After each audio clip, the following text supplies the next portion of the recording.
Olá, turminha do terceiro ano. Eu sou a Pro Rose, estou aqui para gravar a nossa próxima aula de ciências. Tudo bem com vocês?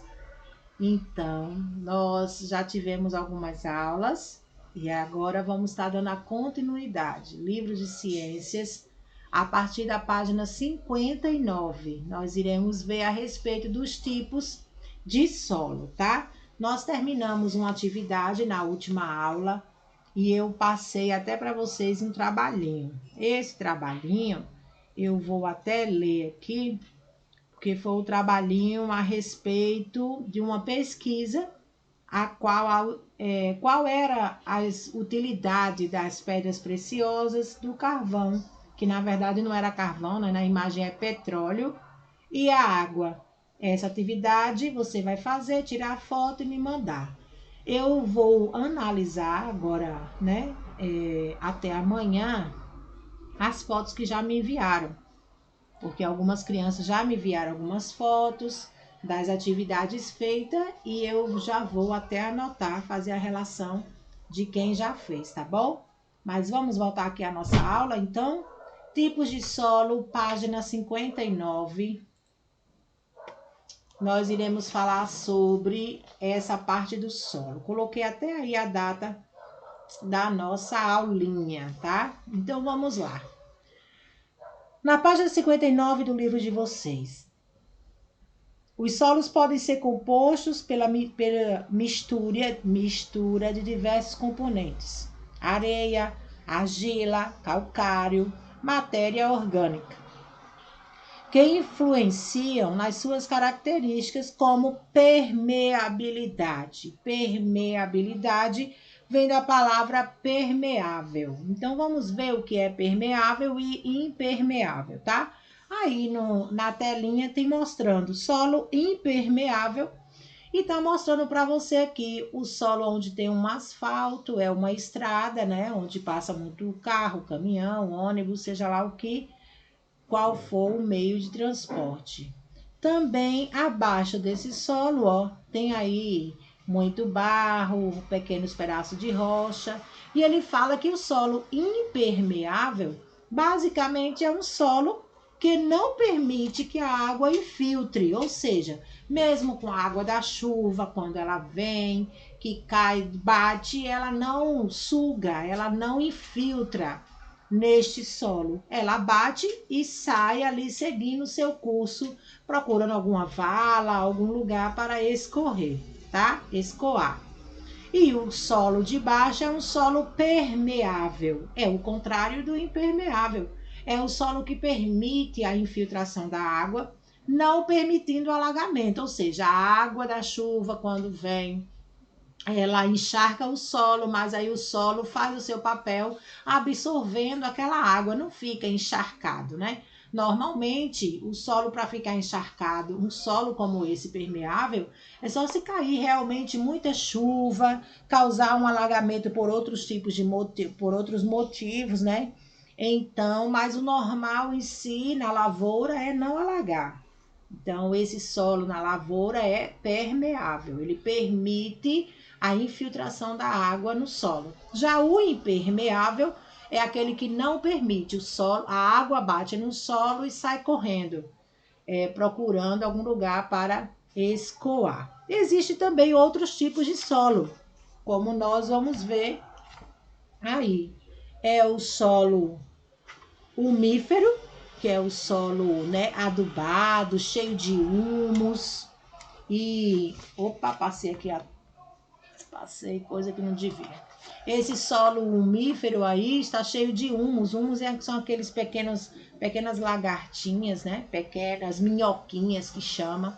Que aquelas minhoquinhas, ela come alguns tipos de organismo que tem na areia, nesse solo, e transforma esse solo em solo muito fértil, um solo bom para o plantio. E aí fica um solo como preparado, enriquecido, o solo umífero. Temos também o solo arenoso, com o nome você já diz tudo, né? Arenoso, um solo cheio de areia, com muita areia, onde ela até fofinha. Quando a gente vai para a praia, que a gente passa por aquela extensão de areia, é um solo arenoso, às vezes os pés a gente até afundam, né, nessa areia. Tem o solo argiloso, que é muito barro, muita argila, tá aí no livro de vocês, na página 60. É o tipo de solo que forma terrenos úmidos por reter muita água. Quando fica seco, pode até rachar. Quando chove muito, fica até muito encharcado. O solo argiloso, a água fica retida, pois os espaços são menores. Espaços de quê? Dentro, né? Dentro desse solo. Olha a diferença. Lá no arenoso, se a gente lembrar um pouquinho quando a gente pega aquela areia, os grãos soltinhos um e outro, né? Então, se molhar, ele logo seca, porque a água passa por entre esses grãos de areia, que são mais espaçosos um e outro. Já o argiloso, não. A argila, ela faz fechar os espaços entre um grão e outro, a ponto de não permitir que a água passe com mais facilidade. É isso que está falando o livro. Ele necessita ser drenado, ou seja, o excesso de água precisa ser retirado. Isso pode ser feito com valas ou colocando tubos de água para escoar. Temos também a terra roxa, essa terrinha aí no canto da tela. É um solo avermelhado, muito fértil e bastante utilizado para a plantação, principalmente de café. Que legal, não é? E tem também o solo massapê, que é esse solo aí muito usado para o cultivo de cana-de-açúcar, pois é rico em argila e areia. Ele está meio seco desse jeito por conta da seca, né? Mas esse solo, logo quando vem a chuva, ele modifica o seu estado. Vamos para a atividade na página 61 e 62. Na página 61, ele fala na questão de número 1. Marque o X de acordo com o tipo de solo mostrado na imagem. Esse solo aí no livro de vocês. Que tipo de solo é esse? É arenoso, argiloso ou umífero? O que é que vocês acham? É um solo que tá bom para plantar, uma terra preta, deve estar cheio de humus, por isso é um solo umífero. Umífero. Então coloca aí na atividade de vocês umífero. Escreva as principais características dos solos. E aí ele tem 3 tipos de solos aí, né? Umífero, permeável e impermeável. O umífero é composto da maior quantidade de humus, é ideal para plantações porque contém grande quantidade de nutrientes e retém a água na medida certa, é o que está escrito aí na tarefinha, tá? A resposta já. O solo permeável é o tipo de solo que possui muitos poros, lembra do espaço entre um grão e outro, que facilitam a passagem da água. Já o impermeável, o solo que possui partículas menores e com menos espaços entre si, que dificultam a passagem da água. Legal? Tudo bem até aí? Muito bem. Ficou faltando só o acento ali de partículas. Na questão de número 3, coloque V ou F nas questões. Se for o caso de verdadeiro, V. Se for o caso de falso, F. Ele diz: o solo arenoso é o tipo de solo permeável, sim ou não? Bem, a gente vai pensar, né? Permeável é aquele que permite que a água escoa, permite a infiltração da água. O solo arenoso é assim, como eu falei lá na praia. Às vezes as ondas vêm, molha a terra, vai, e aí já não fica aquela poça d'água, ele logo suga aquela água toda, né? Então ali é um terreno, é um solo arenoso. E está certa aí essa afirmação. O solo arenoso é sim um tipo de solo permeável. Ele permite o escoamento, infiltração da água.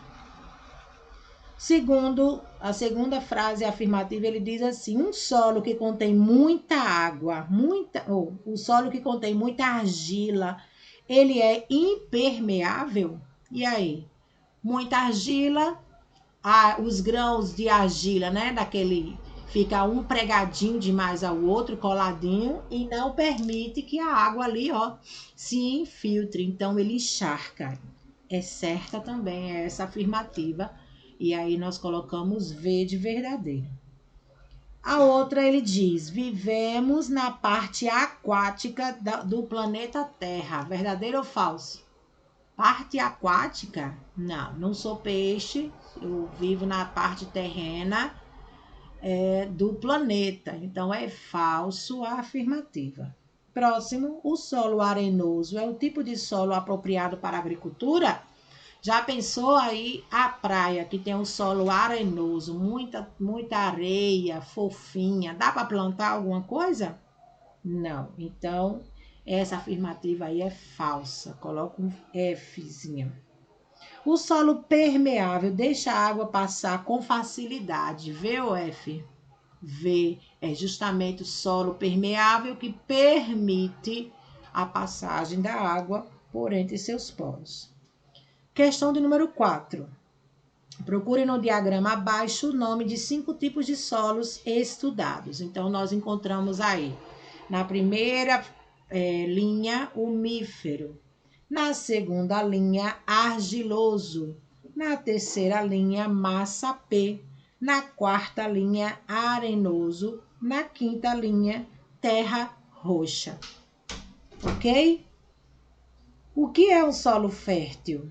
O solo fértil é aquele solo rico em nutrientes em que os vegetais conseguem se desenvolver.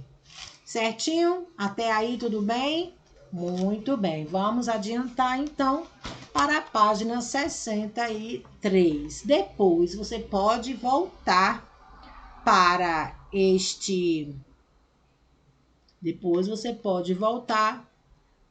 esse estudo e rever de novo as atividades, o assunto, ler de novo, né? Aquilo que ficou em dúvida, aquilo que não entendeu muito bem, que passou batido, então vai lá e volta nessa questão, tá bom? Vamos lá para o ar. O ar está na página 63 do livro de vocês. E ele fala o seguinte: o planeta está envolvido por uma camada extensa de ar, chamada atmosfera. Então, o nosso planeta, que é todo redondinho, não é redondinho, né? É meio achatado. Mas a parte da Terra, do nosso planeta, ela tem uma extensa camada chamada atmosfera. E essa atmosfera, ela está cheia, coberta de ar. Por isso, nós conseguimos respirar. Sem essa atmosfera, seria difícil, impossível ter vida na Terra. Por quê? Porque sem a importância de ter esse ar envolvendo a Terra, ficaríamos sem esse ar, né? E aí, como é que nós conseguiríamos sobreviver? Ela funciona, a atmosfera, funciona como regulador de temperatura no planeta. Então, ela não deixa esfriar demais, nem deixa aquecer demais, controlando aí essa temperatura. O ar é composto por vários gases. Entre eles, nós temos o gás carbônico, o nitrogênio e o oxigênio. Vamos ver a respeito deles? O oxigênio é esse que respiramos, indispensável para os seres vivos. Já o nitrogênio é o gás mais abundante, ele tem mais na superfície da Terra do que o próprio oxigênio.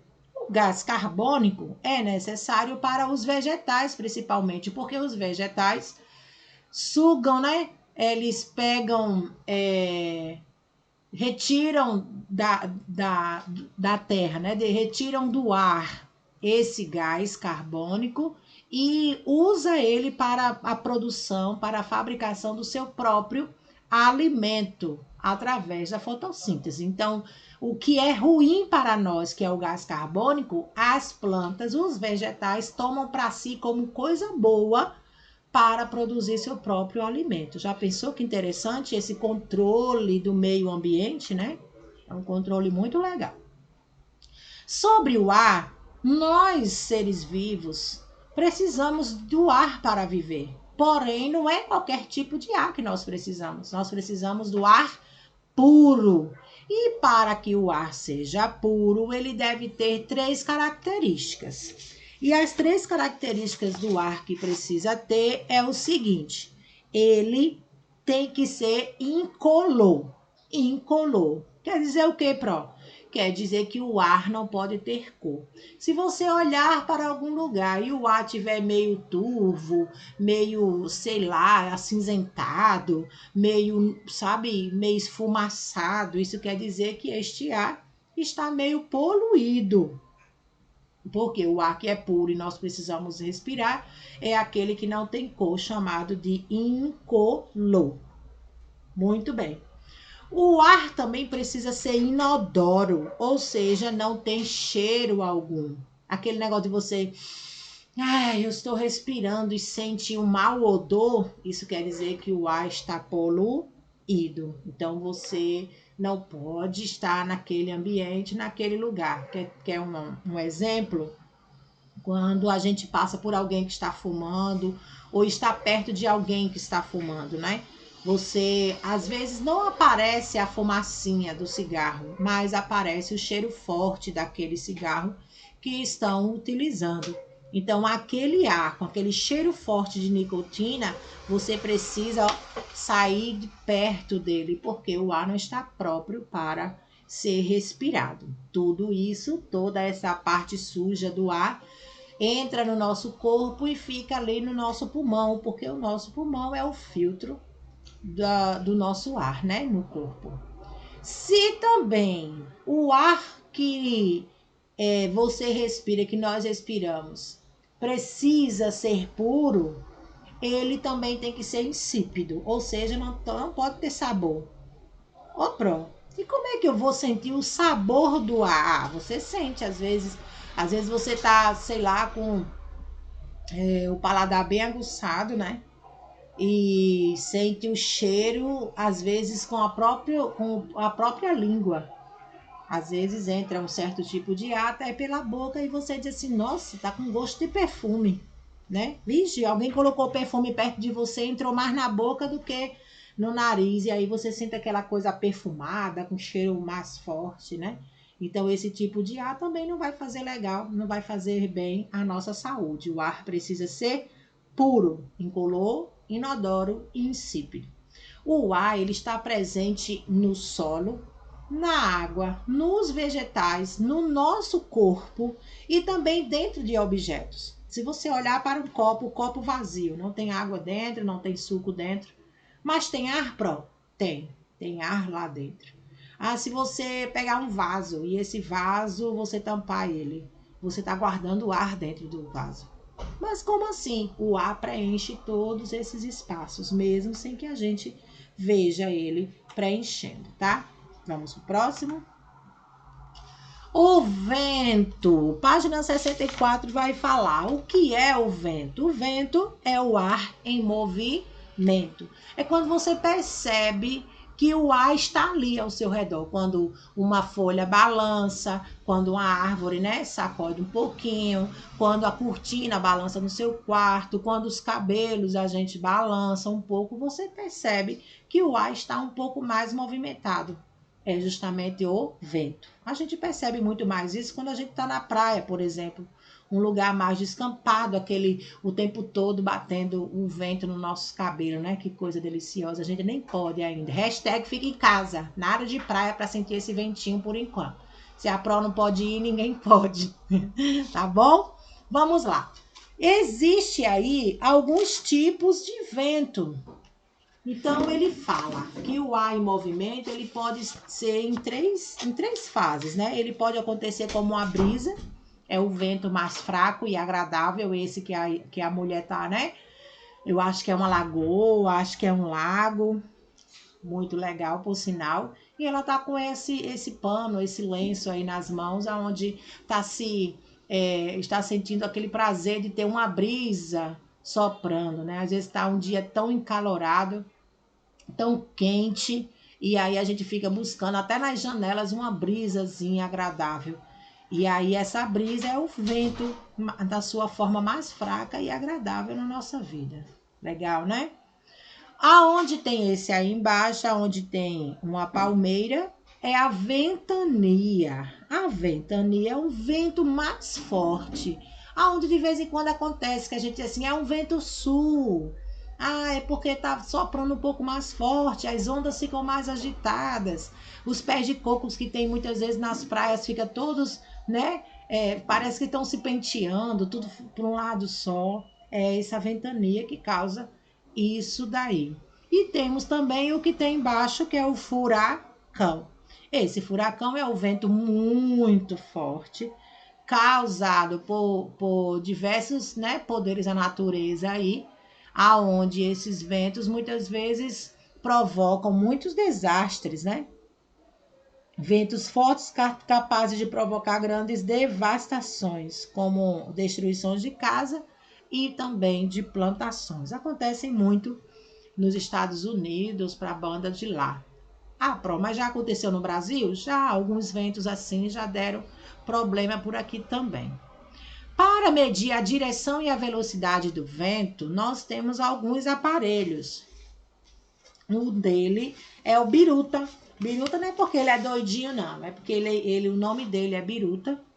Ele é um aparelho indicado para a direção do vento, ele indica a direção do vento, é indispensável nos aeroportos. Por quê? Porque para decolar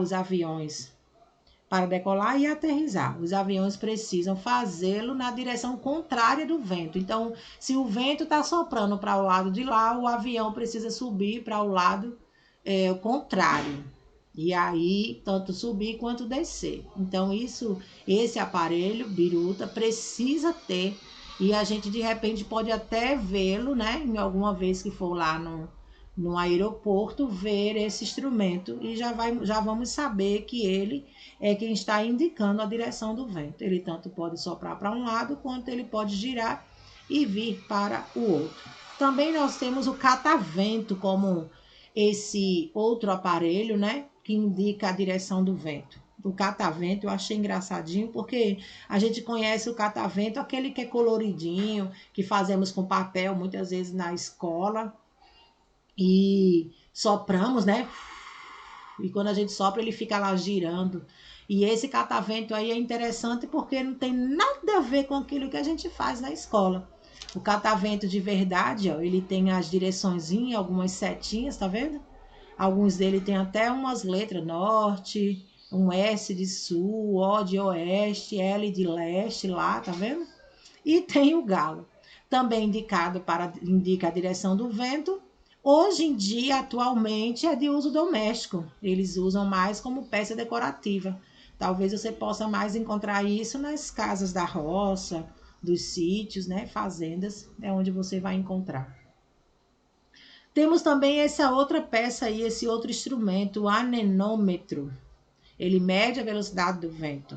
É por meio dele que os meteorologistas conseguem fazer a sua previsão, uma previsão mais aprimorada de quanto tempo a massa de ar ou a massa de chuva levará para chegar na cidade, em um certo local. E é bem interessante. Aqui em Salvador, nós temos ali um IMET. O IMET eu tive o prazer de conhecer, pessoas amigas nossas, né, trabalham lá e moram lá próximo, fica ali próximo, dentro, na verdade, da reserva do zoológico.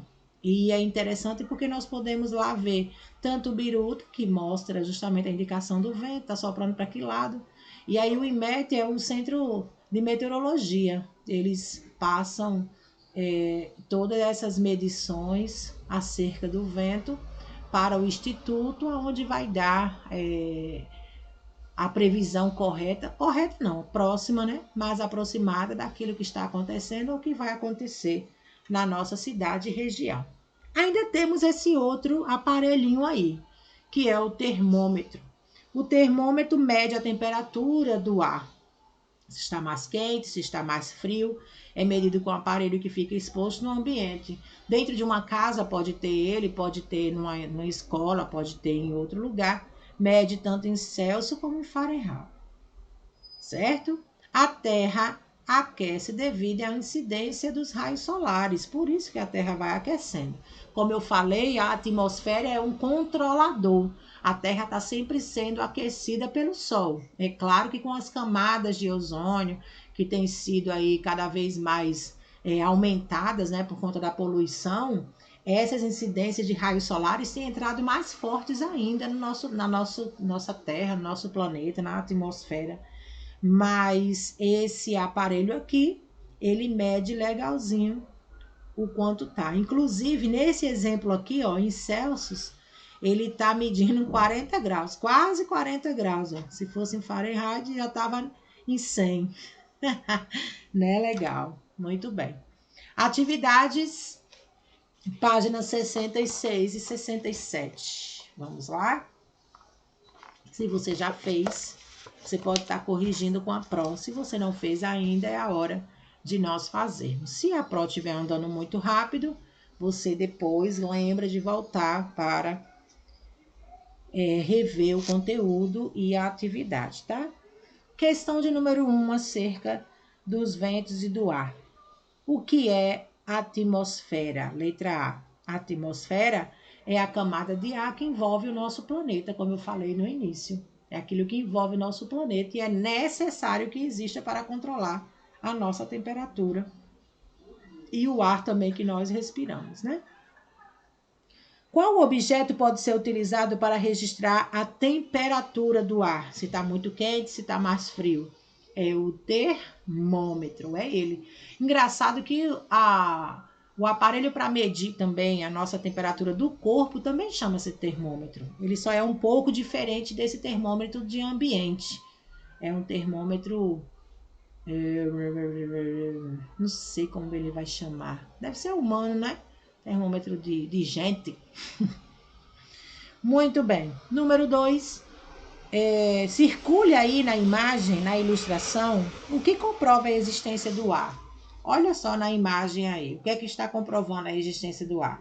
Eu vejo aqui no meu livro que a menina que está parada num canto está com os cabelos balançando, voando, né? Sua saia também.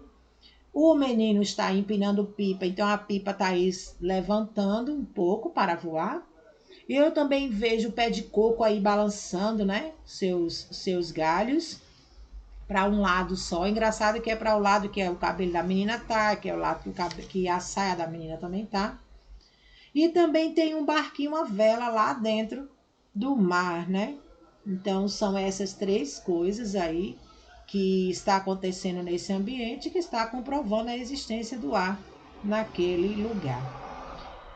Questão de número 3, escreva certo ou errado para as alternativas a seguir. A atmosfera é a camada de ar que envolve a Terra, certo ou errado? Certo. Os ventos são classificados em brisa, ventania e furacão, certo ou errado? Certo. A temperatura do ar é sempre a mesma, certo ou errado?